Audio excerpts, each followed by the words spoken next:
हरे कृष्णा। वैशाख मास के कृष्ण पक्ष की वरुथिनी एकादशी की आप सबको बहुत सारी शुभकामनाएं।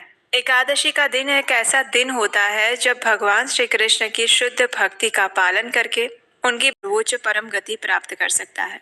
एकादशी का दिन ऐसा दिन भी होता है जब चेतना को कृष्ण भावना भावित रखने से, उपवास का पालन करने से मनुष्य इस जन्म मृत्यु के चक्र से सदा सदा के लिए मुक्त हो सकता है। ऐसी वरुथिनी एकादशी के उपलक्ष्य में उससे जुड़ी हुई सुंदर पौराणिक कथा का श्रवण करते हैं।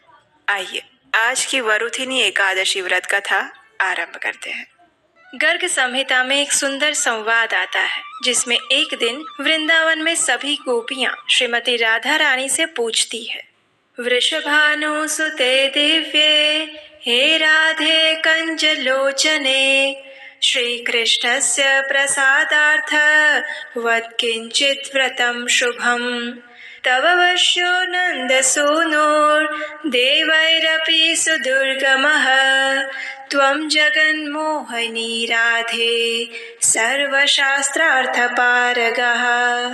अर्थात हे दिव्य स्वरूपे कमल लोचने वृषभानु नंदिनी, हे श्री राधे जो देवताओं के लिए भी अत्यंत दुर्लभ है, वे श्री नंद नंदन तुम्हारे वश में रहते हैं। हे राधे तुम विश्व मोहिनी हो और संपूर्ण शास्त्रों के अर्थ ज्ञान में पारंगत भी हो। इसलिए से कहती है, श्री कृष्णस्य प्रसादार्थ कुरुते एकादशी व्रतम् तेन वश्यो हरिः साक्षात् विश्यति न संशयः।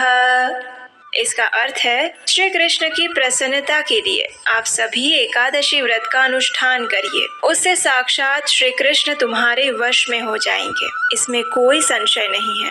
एकादशी जैसे पवित्र दिनों में भगवान के गुणगान तो सुनने ही चाहिए, लेकिन उसके साथ साथ उनके भक्तों की महिमा का श्रवण भी अवश्य करना चाहिए। और चलिए हम आपको उनसे मिलवाते हैं। महाराष्ट्र की वारकरी संप्रदाय में एक महान संत हुए जिनका नाम था संत नामदेव। महाराष्ट्र के सतारा जिले में संत बामणी गांव में जन्मे ये भक्त कवि भगवान विट्ठल के परम भक्त थे। उन्होंने भगवान के प्रति प्रेम और भक्ति को अभिव्यक्त करते हुए अनेक गीतों की रचनाएं की है। हिंदी और मराठी में लिखे गए उनके भक्ति गीत आज भी महाराष्ट्र में अत्यंत प्रेम से गाए जाते हैं। स्वभाव से अत्यंत विनम्र और अपनी साधना भक्ति के लिए कठोर, ऐसे भक्त की परीक्षा लिए बिना कैसे रह सकते हैं, है ना। तो बस एक दिन भगवान ने भी सोच लिया कि आज नामदेव की एकादशी निष्ठा की परीक्षा ली जाए। और आपको जानकर आश्चर्य होगा, लेकिन जब भगवान बढ़ाना चाहते हैं इसलिए वे ऐसी कोई स्थिति का निर्माण करते हैं जहां उनके भक्त का गुणगान और बढ़े, और ऐसी स्थिति उन्होंने नामदेव के लिए भी निर्माण की।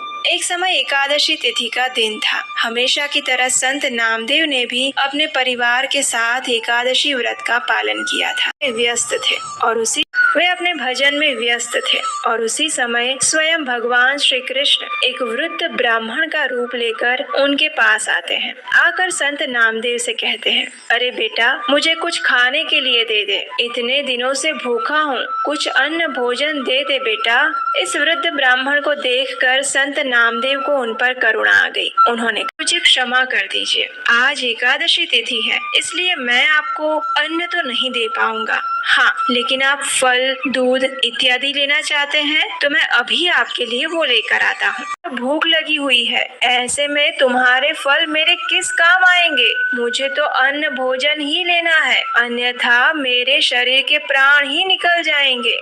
हठ सुनकर संत नामदेव ने कहा, मुझे क्षमा कीजिए ब्राह्मण देव, लेकिन आज के दिन आपको अन्न भोजन मैं नहीं दे पाऊंगा, क्योंकि आज के दिन अन्न में पाप का वास होता है, इसलिए अन्न खाने वाले को भी और अन्न खिलाने वाले को भी ये पाप लगता है। इस प्रकार उस वृद्ध ब्राह्मण और संत नामदेव के बीच में काफी बहस हो गई। आसपास के लोग इकट्ठे हो गए और अब संध्या होने वाली थी, लेकिन संत नामदेव अपनी एकादशी निष्ठा पर अटूट बने रहे। आसपास के लोग उन्हें समझाने लगे कि भाई इस ब्राह्मण को भोजन दे दो, वरना अगर इसे कुछ हो गया तो तुम्हारे ऊपर ब्रह्म हत्या का पाप लग जाएगा। लेकिन संत नामदेव नहीं माने। आखिर दिन के चौथे प्रहर के अंत में क्रोध में आकर वह वृद्ध ब्राह्मण पैर फैलाकर जमीन पर लेट गए। ऐसा लग रहा था मानो बस उनके प्राण निकलने ही वाले थे। अब देखिए, एक समाज से बहिष्कृत कर दिया। लेकिन इन सभी बातों से संत नामदेव की एकादशी निष्ठा में कोई परिवर्तन नहीं आया। उन्होंने वह संपूर्ण रात्रि अपने नियम अनुसार भगवान हरि के नाम का जप और कीर्तन करते हुए जागरण किया।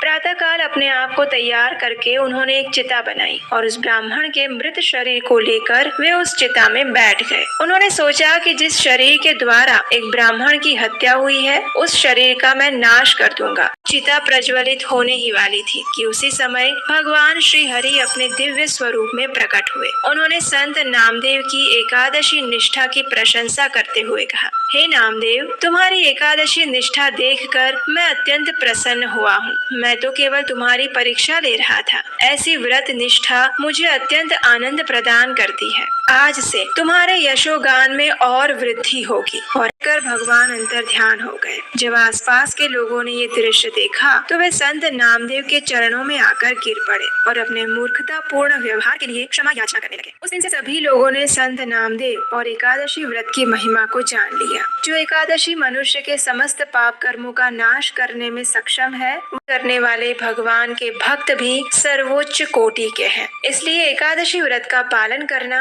ये भी एक बहुत बड़ा सौभाग्य होता है। सभी लोगों को ये सौभाग्य प्राप्त नहीं होता। हमारे शास्त्र कहते हैं कि चाहे आप और कोई व्रत करे या ना करे, लेकिन प्रत्येक मनुष्य को एकादशी व्रत तो अवश्य ही करना चाहिए। क्योंकि माधुर्य खंड अध्याय 8 श्लोक संख्या 41 और 42 में नारद मुनि राजा बहुलाश्व के संवाद में कहते हैं, दश वै मातृके पक्षे तथा वै दश पैतृके प्रियाया दश पक्षे तु पुरुषानुद्धरे नरः।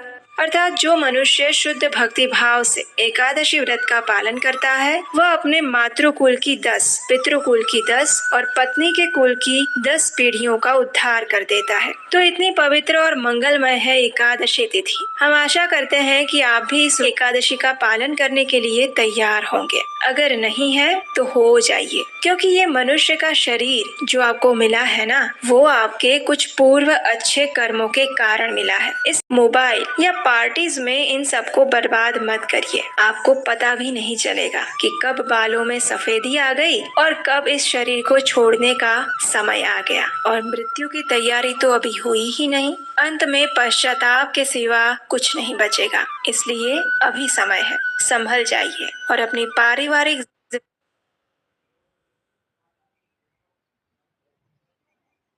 हुई ही नहीं। अंत में पश्चाताप के सिवा कुछ नहीं बचेगा। इसलिए अभी समय है, संभल जाइए और अपनी पारिवारिक जिम्मेदारियों के साथ साथ आपके आत्मा के प्रति अपना कर्तव्य भी निभाइए, क्योंकि आपका परिवार स्मशान तक साथ देगा, लेकिन आपके कर्म आपके साथ हमेशा रहेंगे। और याद रहे, श्रील प्रभुपाद हमेशा एक बात याद दिलाते हैं कि आपका वास्तविक स्वरूप ये शरीर नहीं है, बल्कि आत्मा है। तो जरा सोचिए इस विषय में और भौतिक प्रगति के साथ साथ आध्यात्मिक प्रगति के ऊपर भी थोड़ा ध्यान केंद्रित कर लीजिए। तो आज की एकादशी कथा में बस इतना ही। पौराणिक कथा हम कल सुबह सुनेंगे। और हाँ, अगर आप हमारे इस वैदिक ज्ञान के प्रचार कार्य की सराहना करते हैं और इस कार्य में अपना योगदान देना चाहते हैं, तो स्क्रीन पर नंबर दिया गया है, वहाँ आप हमें आर्थिक रूप से अपनी सहायता भेजकर भी हमारे